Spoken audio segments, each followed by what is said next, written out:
اليوم كان فطورنا سوري. أروح تشوفوا معايا كيفاش حضرته. أول حاجة حطيت سنيوة وحطيت فيها الصحونة.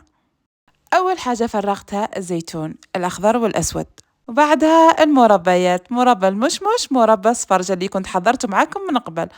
قطعت الزبدة، وأهم حاجة في الفطور السوري المكدوس، مكدوس الباذنجان. ثاني أهم حاجة في الفطور السوري اللبنة المكورة اللي كنت حضرتها بيديا، وكان لازم نديرو زيت الزيتون والزعتر حتى نحافظوا على مميزات الفطور السوري. وأهم حاجة العسل، الله يحلي أيامكم. في صحن قطعت الخيار والطماطم وحبة ليمون.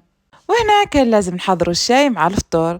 حضرت البريق وحطيت فيه الماء وزدت عليه الشاي الأحمر وخليته على نار هادية يتغلى. ما ننساوش خبز الصاج وصحن الفواكه. خلوا لي تعليقاتكم الحلوة.